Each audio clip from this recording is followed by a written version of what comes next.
പ്രിയപ്പെട്ടവരെ, നിങ്ങളുടെ ജീവിതത്തിൽ ഏറ്റവും സന്തോഷമുണ്ടായ സന്ദർഭം ഏതാണ്? ഞാൻ പറയട്ടെ. വിവാഹമൊക്കെ കഴിഞ്ഞ് നിങ്ങൾക്ക് കുഞ്ഞുണ്ടായി എന്ന് കേട്ട ഒരു നിമിഷം, അല്ലെങ്കിൽ കുഞ്ഞിനെ നമ്മുടെ കൈകളിൽ ലഭിച്ച ഒരു സന്ദർഭം അല്ലേ? എന്തായിരുന്നു ആ സമയത്തൊരവസ്ഥ? ആ ദിവസം നിങ്ങൾക്ക് ഓർമ്മയുണ്ട്, ആ സന്ദർഭം ഓർമ്മയുണ്ട്? അപ്പോഴുള്ള നിങ്ങളുടെ മനസ്സും നിങ്ങളുടെ മുഖവും ഒക്കെ ഒന്ന് ഓർത്തു നോക്കിയട്ടെ. എന്തെല്ലാമോ തരളിതമായ വികാരങ്ങൾ അല്ലേ? സന്തോഷവും സമാധാനവും ഒരു നിർവൃതിയും വല്ലാത്ത ഒരു മനസ്സ് നിറഞ്ഞു നിൽക്കുന്നൊരവസ്ഥ അന്നുണ്ടായിരുന്നു. ഈ കുഞ്ഞ് വലുതായി കഴിഞ്ഞാൽ ആ കുഞ്ഞിന് എന്തെങ്കിലും രോഗമോ അപകടമോ മരണമോ ഒക്കെ സംഭവിക്കുമ്പോൾ ഈ സന്തോഷിച്ച നമ്മൾ ജീവിതത്തിൽ ഏറ്റവും വലിയൊരു ദുഃഖത്തിലേക്ക് ആണ്ടുപോവുകയും ചെയ്യും.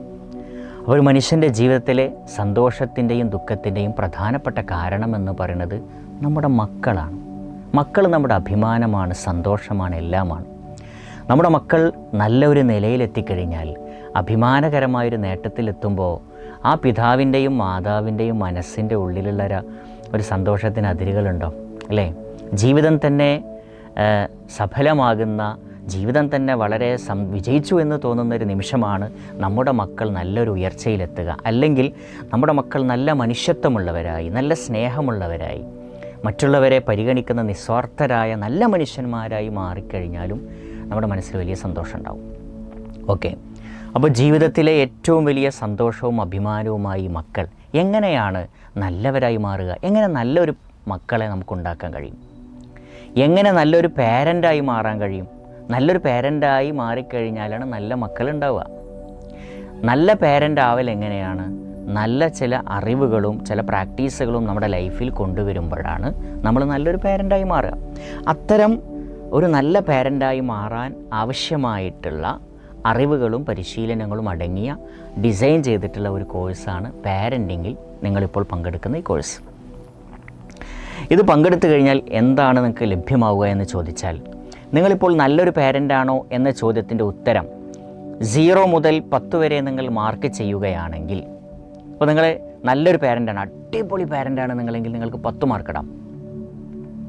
അല്ല, നിങ്ങൾ കുറച്ചും കൂടി എൻ്റെ പാരൻറ്റിങ്ങിൽ ശ്രദ്ധിക്കേണ്ടതുണ്ട്, അപ്പോൾ 9 മാർക്കിടാം, 8 മാർക്കിടാം, അങ്ങനെ കുറഞ്ഞ് ഞാൻ തീരെ നല്ലൊരു പാരൻ്റല്ല, വളരെ മോശപ്പെട്ട പാരൻ്റാണ്, നിങ്ങൾക്ക് 0 മാർക്കിടാം.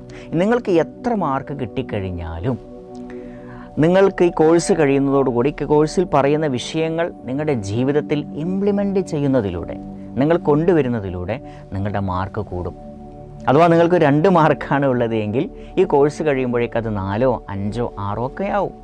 6 മാർക്കാണുള്ളതിൽ 7, 8, 9 ഒക്കെ ആവും. നിങ്ങളുടെ പരിശ്രമത്തിൻ്റെയും നിങ്ങളുടെ ഡെഡിക്കേഷനും അനുസരിച്ച് കൊണ്ട് നിങ്ങൾക്ക് ഈ കോഴ്സിൽ നിന്ന് തീർച്ചയായിട്ടും ഒരു റിസൾട്ട് ഉണ്ടാകും എന്ന് തന്നെയാണ് നമ്മൾ വിശ്വസിക്കുന്നത്.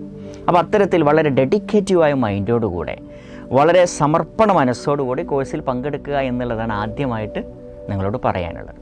അപ്പോൾ ഇതിൽ കുറേ തിയറികളോ കുറേ കാണാപ്പാഠം പഠിക്കാനുള്ള സംഭവങ്ങളൊന്നുമില്ല. നമ്മുടെ ലൈഫിനെ ടച്ച് ചെയ്ത് നിൽക്കുന്ന സുപ്രധാനമായ പരിശീലനങ്ങളാണ് നിങ്ങൾക്ക് നൽകുന്നത്. ഓക്കെ, ഫസ്റ്റായിട്ട് ഞാൻ ചോദിക്കുകയാണ്, നിങ്ങൾ നല്ലൊരു പാരൻ്റാണോ? ആരാണ് നല്ലൊരു പാരൻ്റ് എന്ന് ചോദിച്ചു കഴിഞ്ഞാൽ, കുട്ടികളിൽ ഇഷ്ടവും വളർച്ചയും ഉണ്ടാക്കുന്ന ആളാണ് നല്ല പാരൻ്റ്. കുട്ടികൾക്ക് ഉപ്പനെയും ഉമ്മനെയും അല്ലെങ്കിൽ അച്ഛനെയും അമ്മയും ഇഷ്ടമായിരിക്കണം. കുട്ടിയോട് മനസ്സ് തുറന്ന് ചോദിച്ചാൽ, എനിക്ക് എൻ്റെ ഉപ്പാനെ ഇഷ്ടമാണ്, എൻ്റെ ഉമ്മാനെ ഇഷ്ടമാണ്, എൻ്റെ അമ്മേനെ അച്ഛനെ ഇഷ്ടമാണ് എന്ന് പറയുന്ന കുട്ടികൾ നിങ്ങൾക്കുണ്ടെങ്കിൽ നിങ്ങൾ നല്ല പാരൻ്റാണ്. ഞാൻ 2 കാര്യം പറഞ്ഞു. ഇഷ്ടം മാത്രം പോരാ, വളർച്ചയുണ്ടാക്കണം. ഇഷ്ടം എന്ന് പറഞ്ഞു കഴിഞ്ഞാൽ നല്ല ചോക്ലേറ്റ് മേടിച്ചെടുത്തു, കുട്ടികൾക്ക് ഇഷ്ടം ഉണ്ടാവും.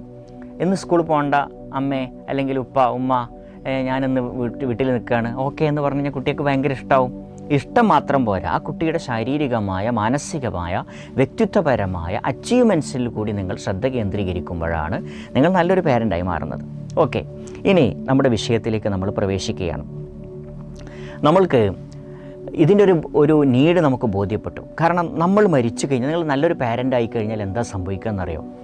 നമ്മൾ മരിച്ചു കഴിഞ്ഞാലും നമ്മളിവിടെ ജീവിക്കും, നമ്മുടെ മക്കളിലൂടെ.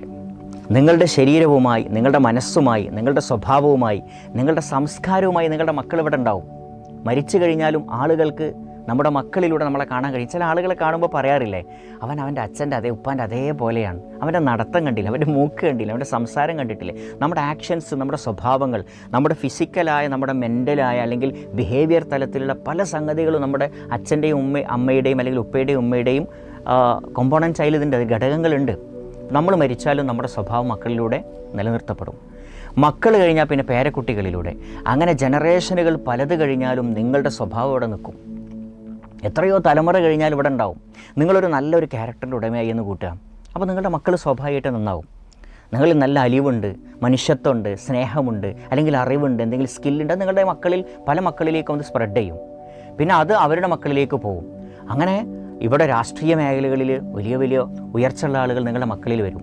സാമൂഹികമായ, മതപരമായ, വിദ്യാഭ്യാസപരമായ പല മേഖലകളിൽ നമ്മുടെ മക്കളുണ്ടാവും. അപ്പോൾ ഒരു 80-90 വർഷം കഴിഞ്ഞാൽ നമ്മളിവിടെ വന്നു നോക്കുമ്പോൾ നമുക്കൊരു 1000കണക്കിന് മക്കളുണ്ടാവും. ആ മക്കളിലൊക്കെ ഈ ക്വാളിറ്റീസ് ഉണ്ടാവും. ഇനി നിങ്ങളിൽ ഒരു ബാഡ് ക്വാളിറ്റീസാണ് ഉള്ളതെങ്കിലോ ഒരു 80 അല്ലെങ്കിൽ 100 വർഷം കഴിഞ്ഞ് ഇവിടെ വന്ന് നോക്കുമ്പോൾ 1000കണക്കിന് മക്കളിലും ഇതുപോലത്തെ ക്രൂരതയും ഇതുപോലത്തെ സങ്കുചിതമായ മനസ്സൊക്കെ കാണും. അപ്പോൾ നമ്മുടെ പ്രൊഡക്റ്റുകൾ വളരെ മോശമായി അല്ലേ. അപ്പോൾ ഇതിൻ്റെ ഒരു അനിവാര്യത നമുക്ക് ബോധ്യമായി. ഇനി നമുക്ക് വിഷയത്തിലേക്ക് പ്രവേശിക്കാം.